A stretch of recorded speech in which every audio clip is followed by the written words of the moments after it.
দর্শক, ঈদের ছুটিতে বিনোদন কেন্দ্রগুলো জমজমাট হয়ে উঠেছে। ছুটিতে বিনোদন কেন্দ্রের খবর জানাতে চট্টগ্রাম থেকে AK নাজিম ও খুলনা থেকে নূর ইসলাম রকি সরাসরি যুক্ত হচ্ছেন আমাদের সাথে। আমরা শুরুতেই চলে যাচ্ছি চট্টগ্রামে, সেখানে রয়েছে আমাদের সহকর্মী নাজিম। নাজিম, চট্টগ্রামের বিনোদন কেন্দ্রগুলোতে আর ভিড় কেমন দেখছেন আজ, আর কি বলছেন দর্শনার্থীরা, জানাবেন।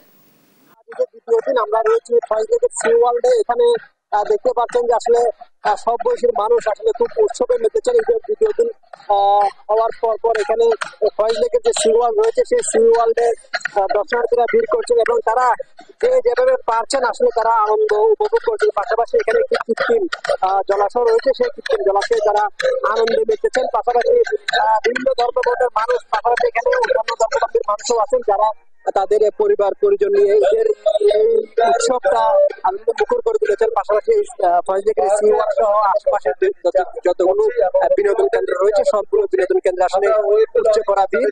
তবে ঈদের ছুটির কারণে নগরে একটু ফাঁকা, গাড়িতে নগরীতে যান চলাচল খুবই কম। তারপরেও আসলে যেসব বিনোদন কেন্দ্র রয়েছে সেসব বিনোদন কেন্দ্রে দর্শনার্থীরা ভিড় করছেন এবং তারা যেভাবে পারছেন আসলে সেভাবে তাদের আনন্দ উপভোগ করছেন।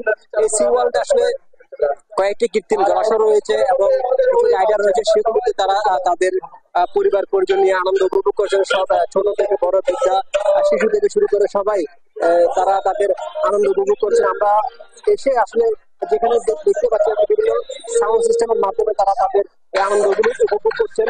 আমরা এখন চলে যাব খুলনায়, সেখানে রয়েছেন আমাদের সহকর্মী নূর ইসলাম রকি। আমরা সেই রকির কাছে।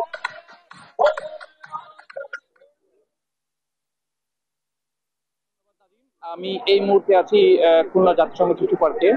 আসলে আজকে কিন্তু ঈদের ঠিক পরের দিন এবং শুক্রবার, তো একের পর আমরা এখানে দেখতে পাচ্ছি যে অন্যান্য দিনের তুলনায় বা ঈদের যে আমেজ এটা কিন্তু খুব বড় জোরে সোরে হচ্ছে। এখানে বিভিন্ন ধরনের খেলাধুলার আয়োজন করা হয়েছে, বিভিন্ন রাইড আয়োজন করা হয়েছে। সকাল থেকে কিন্তু এখানে শিশু থেকে শুরু করে নারীরা, সব বয়সী মানুষ তারা এখানে এসছে। বিভিন্ন ধরনের রাইড, প্লেন আছে, নাগরদোলা, ড্রাগন ট্রেন, নৌকা সহ বিভিন্ন ধরনের রাইড আছে। এখানে তারা উপভোগ করতে এসেছে অভিভাবকদের সাথে।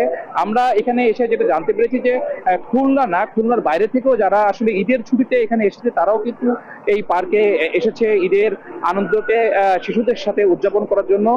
তো আমরা একটু কথা বলবো একটা শিশুর সাথে যে তোমার এখানে এসে কেমন লাগছে, পার্কে এসে? ভালো লাগছে, খেলনা আছে, আমার মজা লাগছে।